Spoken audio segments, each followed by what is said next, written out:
नमस्कार शेतकरी मित्रांनो, पीक विम्याची जी काही भरपाई होती ती आता वाढवून राज्य शासनाने 3175 कोटी रुपयांवर पोहोचली।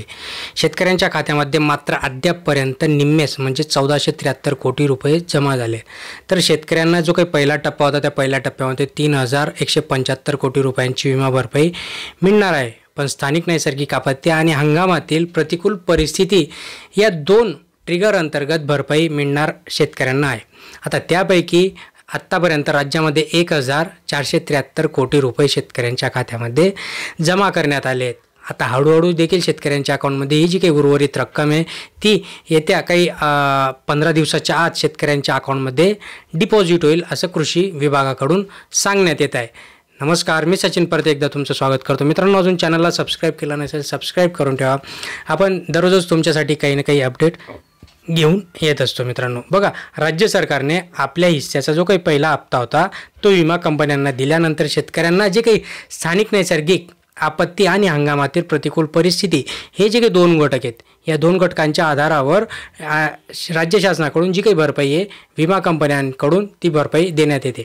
असा आता नवीन नियम असून देखील राज्याने दुसरा हप्ता दिल्यानंतर काढणी पश्चात आणि पीक कापणी प्रयोगाच्या आधारावर विमा भरपाई मिळणार आहे।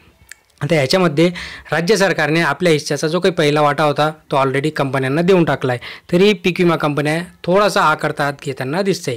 शेतकऱ्यांचं स्थानिक नैसर्गिक आपत्ती आणि हंगामातील प्रतिकूल परिस्थिती या ज्या काही गोष्टी आहेत या गोष्टींच्या आधारावर शेतकऱ्यांच्या अकाउंटमध्ये आत्तापर्यंत 1473 कोटी रुपये डिपॉझिट झाले। आणि याच्याच पुढे जाऊन जर ह्या दोघी गोष्टी असतील, स्थानिक नैसर्गिक आपत्ती आणि हंगामातील प्रतिकूल परिस्थिती, याच्यानुसार शेतकऱ्यांना पुढची जी काही भरपाई आहे ती मिळणार आहे। आता भरपाई खात्यामध्ये जमा व्हायला देखील सुरुवात झाली आहे।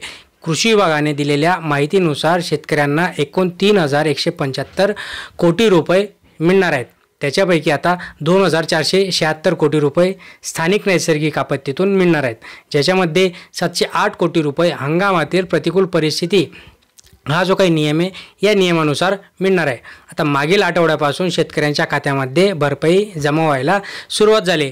कुठे सुरुवात झाली तर कुठे नाही, कुठे कॅल्क्युलेशन अवेटेड दाखवतोय, कुठे एल्ड बेस आहे, हे सगळ्या गोष्टी क्लिअर होऊन आता एकूण 3175 कोटी रुपये भरपाईपैकी 1473 कोटी विमा कंपन्यांनी शेतकऱ्यांच्या खात्यामध्ये जमा केल्याचं सांगण्यात येत आहे। तर उरलेले 1702 कोटी रुपये पुढील आठवड्यापर्यंत शेतकऱ्यांच्या खात्यामध्ये जमा करणार आहे असं कृषी विभागाकडून माहिती देण्यात आली। आता ही जी काही उर्वरित रक्कम आहे जवळपास म्हणजे स्थानिक नैसर्गिक आपत्तीतून मिळणारी 2467 कोटी रुपये एवढी ही मिळणार आहे।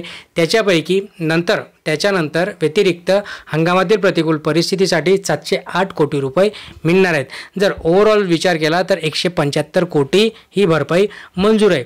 आत्तापर्यंत किती शेतकऱ्यांच्या अकाउंटमध्ये जमा झाले तर जी काही सध्याची परिस्थिती पाहता 3175 कोटी रुपये मंजूर झाल्यापैकी 1476 कोटी रुपये आतापर्यंत वितरित झाले। उर्वरित 1700 कोटी रुपये अजून शेतकऱ्यांच्या अकाउंटमध्ये येत्या 15 दिवसाच्या आत डिपॉझिट होईल असं कृषी विभागाकडून सांगण्यात येते। पण जे काही यील्ड बेस किंवा कॅल्क्युलेशन अवेटेड वगैरे असं दाखवतोय तुमच्या अकाउंटला तेही लवकरात लवकर क्लिअर होईल। ज्यांचे कॅल्क्युलेशन अवेटेड होते आणि नंतर ते सेटल दाखवले त्याच्यानंतर त्यांच्या अकाउंटमध्ये पैसे डिपॉझिट झाले, त्याच्यामुळे घाबरू नका। तुमच्या अकाउंटमध्ये नक्कीच जो काही बहुतेक शेतकरी कमेंट करताय की धाराशिवचा आला नाही, बुलढाण्याचा आला नाही, जळगावचा आला नाही, नांदेड, परभणी, हिंगोली, सोलापूर सगळे तर कोणाला यील्ड बेस कोणाला कॅल्क्युलेशन अवेटेड दाखवते, तर प्रत्येकाला कमेंटला उत्तर देणं पॉसिबल होत नाही। फक्त एकच सांगेन की जे काही तुमचं रिझन आहे ती रिझन सेटल होऊन तुमच्या अकाउंटमध्ये पैसे नक्कीच डिपॉझिट होतील। हक्काचे पैसे कुठेच जाणार नाही, आज ना उद्या आपल्या अकाउंटमध्ये नक्की मिळतील। एवढंही हरामखोर सरकार आहे, थोडा उशीर घेते, जास्त वेळ लावते, म्हणूनच आपले इथे हेलपाट्या मारणं किंवा आपल्याला मानसिक त्रास होत आहे। मित्रांनो, धन्यवाद।